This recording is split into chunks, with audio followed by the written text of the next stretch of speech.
शुरुआत हो रही है उसकी, अब तो कई मीटिंग्स हो रही है। अब जनता ये कहती है कि प्रशांत जी का एक जगह मन नहीं लगता। यूनाइटेड नेशन से लेकर राहुल गांधी के लिए स्वास्थ्य पे काम करना, कभी राबड़ी जी के लिए करना, फिर मोदी जी के लिए कैंपेन करना, लेकिन वो छटक अलग अलग जाते रहे। मोदी जी के पास गए, वहां से अमरिंदर चले गए, जगनमोहन रेड्डी चले गए, केजरीवाल चले गए, स्टालिन चले गए, ममता वाला पीक था, फिर भी मन नहीं माना, संतुष्ट नहीं होते। तो अब जब किंग मेकर से किंग की तरफ ख्वाहिश बनी है। नहीं, किंग की ख्वाहिश नहीं बनी है, लेकिन जहां तक मेरे अपने कैरेक्टर का सवाल है, यू कुड से कि मतलब स्टेबिलिटी स्केयर्स मी। जो मेरी टाइप ऑफ पर्सनालिटी है ना, जब मेरी लाइफ स्टेबल होने लगती है तो मुझे बड़ा घबराहट सी होती है। तो मुझे लगता है यार ये तो अब जीत गए, अब तो कुछ यहाँ पे चैलेंजिंग है नहीं, तो अब कुछ नया चैलेंजिंग चीज़ ढूंढे। तो चुनाव में नेताओं को, दलों को मदद करके जो सफलता मिली, तो मुझे लगा भाई अब तो सारे जितने नाम आपने गिनाए करीब करीब हर तरह से हर इलाके में काम करके देख लिया, अब क्या करें जो इससे ज़्यादा चैलेंजिंग है। तो साल भर सोचा समझा, चर्चा करी, दिमाग लगाया। दो चीज दिमाग में आई। एक तो अगर कांग्रेस को फिर से खड़ा कर दिया जाए, पुरानी कांग्रेस को, तो एक बहुत बड़ा राजनीतिक चैलेंज मुझे लगता था, अभी भी लगता है। जहां पर आपने कोशिश भी की। नहीं, और इसलिए नहीं, मैं आपको बता रहा हूँ कोशिश क्यों की। क्योंकि 2 मई 2021 को जब बंगाल और तमिलनाडु का रिजल्ट आया, मैंने घोषणा की अब ये काम नहीं करेंगे। तो उसके बाद 1 साल तक मैंने अपने लिए निकाला कि भाई मुझे जीवन में नया क्या करना है। तो एक मेरे दिमाग में था कि कांग्रेस को, अगर पुरानी कांग्रेस को जिंदा कर दिया जाए, इसीलिए उस पूरे प्रेजेंटेशन का, उस पूरे डिस्कशन का नाम ही था री incarnation of Congress. It was not strengthening Congress, making Congress win and all those, री इनकारनेशन ऑफ कांग्रेस।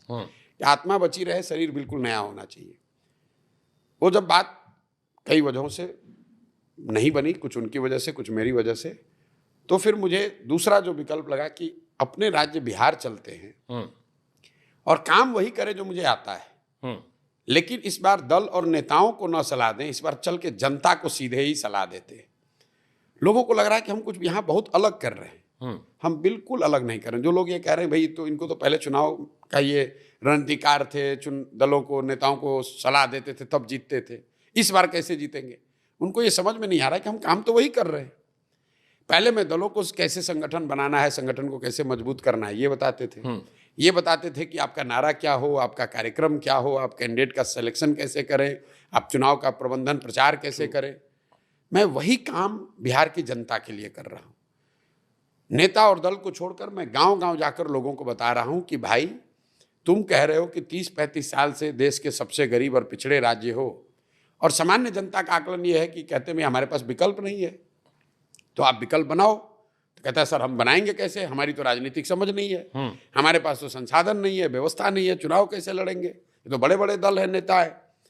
तो मैं उनको मूलभूत क्या कह रहा हूं कि तुम साथ में आओ, तुम दल बनाओ, मैं तुम्हारी मदद करता हूं। साधन की चिंता मत करो, चुनाव की चिंता मत करो, पैसे की चिंता मत करो, ये सारा जो व्यवस्था है ये प्रशांत किशोर पर छोड़ दो, और तुम अपने और अपने बच्चों के लिए नया विकल्प बनाओ, ताकि बिहार की का जो ये गरीबी है, बिहार की का जो पिछड़ापन है, उसको दूर किया जा सके। अब ये जो देखिए, मैं 2 बरस से ये गांव गांव घूमकर यही काम कर रहा हूं। लोगों ने कहा पहले अरे इनके घूमने से क्या होता है, लेकिन धीरे धीरे कार मैं 10 लोगों के साथ भी पैदल चला हूं। ऐसे जगहों पर भी गया हूं जहां पर कोई नहीं पहुंचा है 10-10, 20-20 साल से। सब कुछ दांव पर लगाया है। लोगों ने कहा अरे बिजनेसमैन आदमी है, भाग जाएंगे, न टिकेंगे। आज स्थिति यह है कि बिहार में इसी जातियों में बटे हुए बिहार में, पिछड़े, गरीब, अनपढ़ बिहार में 1 करोड़ लोग, इसको मार्क कीजिए, 1 करोड़ लोग साथ में आकर एक दल बना रहे हैं जो 2 अक्टूबर को बनने जा रहा है। और वो दल प्रशांत किशोर नहीं बना रहे हैं। ये पहली बार लोकतंत्र मतलब देश के इतिहास में पहली घटना होगी जिसमें दल बनने के बाद नहीं, दल बनाने के दिन 1 करोड़ लोग आकर दल बना रहे हैं। तो 2 अक्टूबर को जब दल बनेगा तो इस दल को बनाने वालों की संख्या 1 करोड़ होगी। बिहार का कोई प्रखंड, डिस्ट्रिक्ट, पंचायत नहीं होगा जहां इसके पदाधिकारी नहीं होंगे, जहां इसका संगठन नहीं होगा। Just to give you context, जो यहाँ पर 25 साल 30 साल से दल हैं, भाजपा वाले अपने संगठन का बड़ा महिमा मंडन करते हैं, उनका जो कोटेड नंबर है बिहार में वो करीब 66 लाख का है। 30 साल पुराना दल, देश में इतना बड़ा दल, उसके बिहार में मेंबर है 66 लाख, उनका दावा है, सही गलत क्या है उसको छोड़ दीजिए। यहाँ एक ऐसी व्यवस्था बन रही है जिसको 1 करोड़ लोग मिलकर बना रहे हैं। और विडंबना देखिए, भाजपा यहाँ रूलिंग पार्टी है, जदयू रूलिंग पार्टी है, आरजेडी मुख्य विपक्ष है, और वो दल चिट्ठी निकाल रहे हैं कि भाई अपना दल मत छोड़ो, जनसुराज मत जाओ। पहली बार रूलिंग पार्टी के लीडर छोड़कर, अपना दल छोड़कर एक ऐसी व्यवस्था अभियान का हिस्सा बन रहे हैं जो अभी दल भी नहीं है।